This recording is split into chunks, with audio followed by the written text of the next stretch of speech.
Hey guys, so today I want to compare iOS 7 on my iPhone 5 versus iOS 6 that I do have available here on my iPod Touch.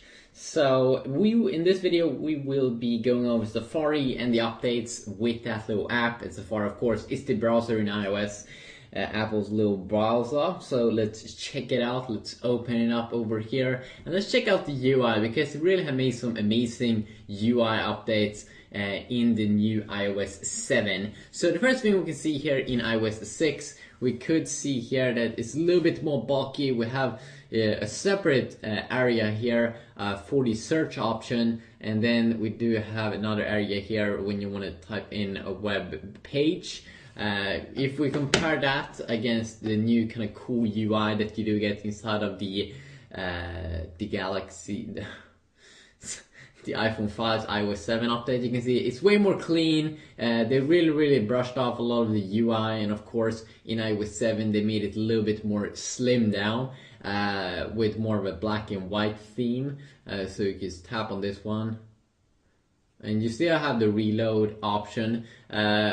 But I think this is a very good update, because this is what people want to see. They want to have a big bar there to see what website they're on, and many people probably reload their website sometimes, but you don't really need a separate bar here for a search. Search should already be integrated in this one, so when you search something, it will come up anyways. So if you continue on also here to check out the UI, especially at the bottom here, you can see that you still have the same kind of buttons, but they made it a little bit different. So forward and back keys, definitely a whole new UI there, not this blue kind of UI. So forward and back, pretty obvious.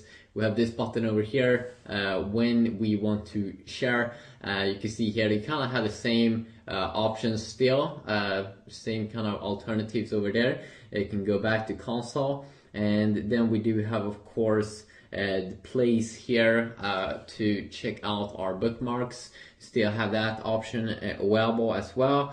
You can see that I do have here now finally on the iPhone a private area. If you want to go fully private, then that of course is pretty nice. If you want to go search for porn or something, it's pretty nice. It's pretty simple to do. If you want to not save any browsing history, of course. And then of course we do have the tab system here that they also remade to an even better tab system. Now the tab system in iOS 6 wasn't bad at all. Really a good tab system here. And you can see here, you can just pop up a new page here on the side, and it will open it up. So very straightforward over there.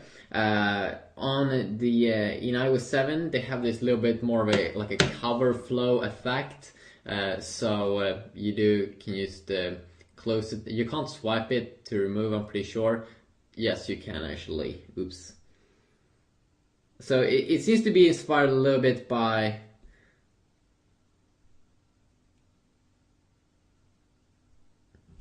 what? Is that a glitch? It could be a glitch or something with the software. Okay.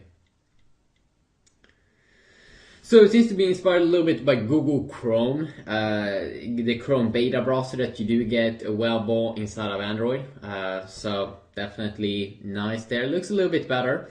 So if you take a look here also at the browser here, we can see here that I would say that probably white looks about the same here on both these two devices.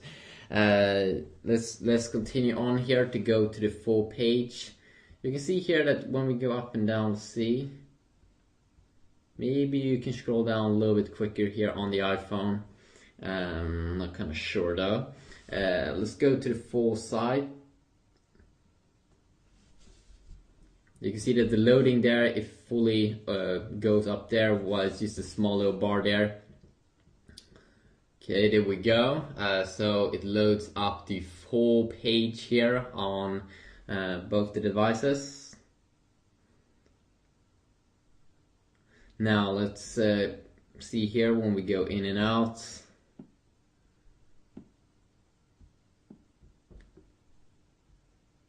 as Apple always has been very good here at optimizing, so we don't get any weird lag or anything.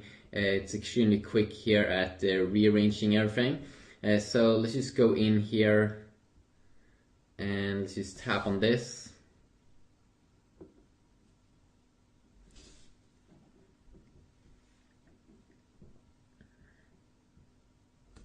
There we go. So it loads up very quick here on iOS 6, but of course that may be a little bit stable. iOS 7 right now may be a little bit unstable, of course, because it's the new stuff.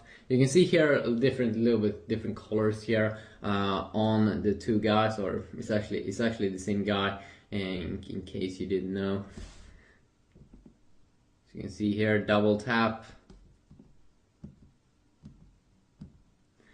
And let's just try to go back.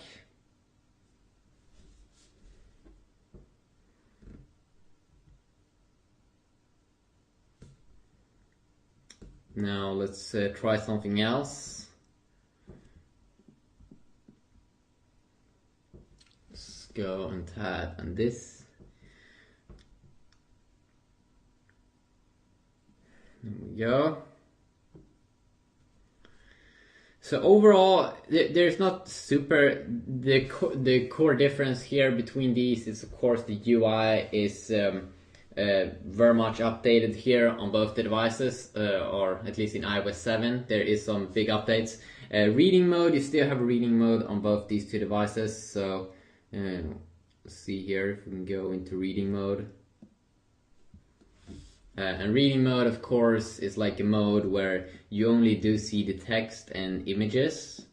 Very good if you're on an article, but maybe you're on a full page and you just want to get the image. Usually you have an image and usually you have a main kind of core text.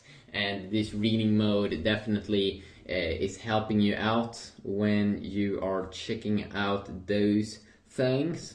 Let's just go now and close this. Wait a sec. Okay, this is also pretty interesting. In reading mode here, you can see that it's a little bit different here. Probably a little bit better here in iOS 7. You can see that when I go, you can see that when I'm at the top here, I still see the bar there at the bottom. So definitely good there that I can quickly open up a new tab or anything. I don't have to close this by clicking on done. I can also, when I go down, this one there at the top is getting even smaller, but I still see which website I'm currently on. While it is staying the same there at the top always in iOS 6. So definitely a nice little update over there. You do have an option here to change kind of the text size. You don't seem to have that option in iOS 7. Seems like they removed that, maybe because people didn't use it. We have a share page that's up at the top there, and of course it's just down at the bottom here. You have to click on done though to go out of that, while we can just simply have a reading mode open up and then open up, like, let's say a new tab in iOS 7. So definitely a nice little update there. And if you want to go out of reading mode here, of course you just tap there at the top page and it will exit you out of reading mode. So let's see here. So if you want to go back a page, it seems like we can do it like this as well. And that could of course be very nice. If you don't want to go down, then you don't have to go down to the back key. So you have another option to go back a page. Definitely very nice there. The very many like tiny small cool updates here. Let's see, and we can also go back like that, which is pretty useful. So let's see here if we can go out again. Let's try to load up another little thing here.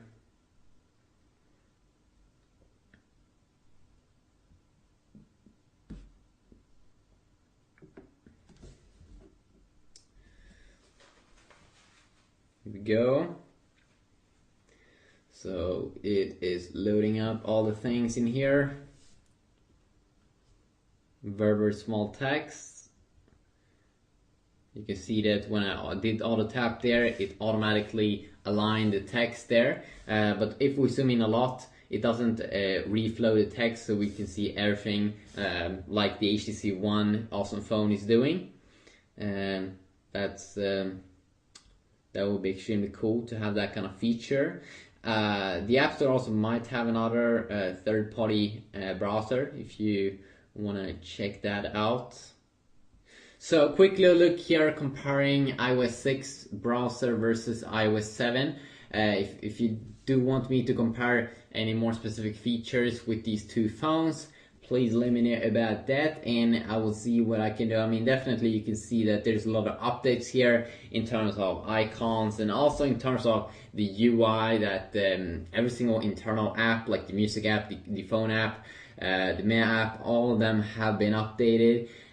So there's a lot of updates coming up when you will get the new iOS 7 update. And I also heard like a rumor or something that all of the apps that has changed appearance here, that it could be something temporary that Apple did cook up just to have iOS 7 like ready to go a little bit for developers before WWDC.